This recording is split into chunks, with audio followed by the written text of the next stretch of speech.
মিলের দায়িত্ব ইসকনের নয়? মিড ডে মিলের দায়িত্ব কি সত্যিই যাচ্ছে না ইসকনের হাতে?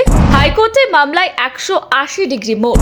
হাইকোর্টের রাজ্যের দাবিতে বড় মোড়। 4 সপ্তাহে হলফনামা জমার নির্দেশে নতুন জল্পনা। কলকাতা এবং সংলগ্ন পুরো এলাকার স্কুলগুলিতে মিড ডে মিল প্রকল্পের দায়িত্ব আন্তর্জাতিক ধর্মীয় সংস্থা ইসকনকে দেওয়া হতে পারে, এমন জল্পনাকে কেন্দ্র করে কলকাতা হাইকোর্টের দায়ের হওয়া জনস্বার্থ মামলায় বুধবার বড় মোড় এলো।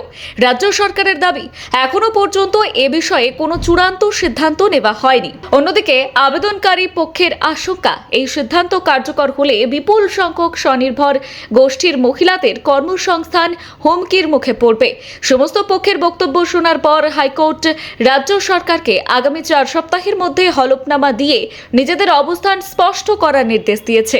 বুধবার ভারপ্রাপ্ত প্রধান বিচারপতি তপব্রত চক্রবর্তী এবং বিচারপতি পার্থসারথী চট্টোপাধ্যায়ের ডিভিশন বেঞ্চের মামলার শুনানি হয়।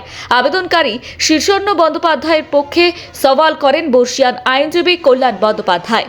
আদালতে তিনি দাবি করেন, কলকাতা এবং শহরতলির বিভিন্ন স্কুলে মিড ডে মিল তৈরির দায়িত্ব স্থানীয় স্বনির্ভর গোষ্ঠীর পরিবর্তে ইসকনের হাতে তুলে দেওয়ার প্রস্তুতি চলছে।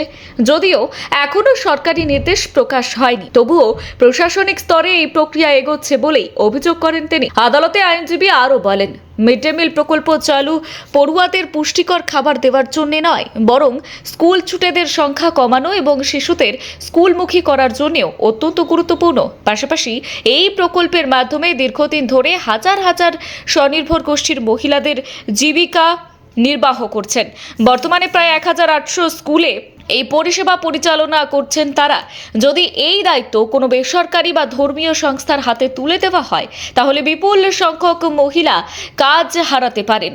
এর ফলে প্রায় 25 লক্ষ মানুষের জীবিকা ক্ষতিগ্রস্ত হওয়ার আশঙ্কা রয়েছে বলেও আদালতের নজরে আনা হয়। তবে আবেদনকারীর এই অভিযোগ সম্পূর্ণভাবে খারিজ করে দেয় রাজ্য সরকার।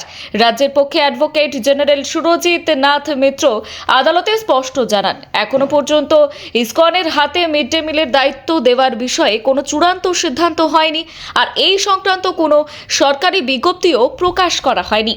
ফলে শুধুমাত্র অনুমান এবং আশঙ্কার ভিত্তিতে এই জনস্বার্থ মামলা দায়ের করা হয়েছে বলেই রাজ্যের দাবি। অ্যাডভোকেট জেনারেল আরও জানান, কেন্দ্রের পিএম পোষণ প্রকল্পের আওতায় ভবিষ্যতে সেন্ট্রালাইজড কিচেন বা পাবলিক প্রাইভেট পার্টনারশিপ মডেলে কোনো সংস্থাকে দায়িত্ব দেওয়ার বিষয়ে প্রাথমিক স্তরে আলোচনা হয়ে থাকতে পারে, কিন্তু সেই আলোচনা বাস্তবায়নের পর্যায়ে পৌঁছায়নি।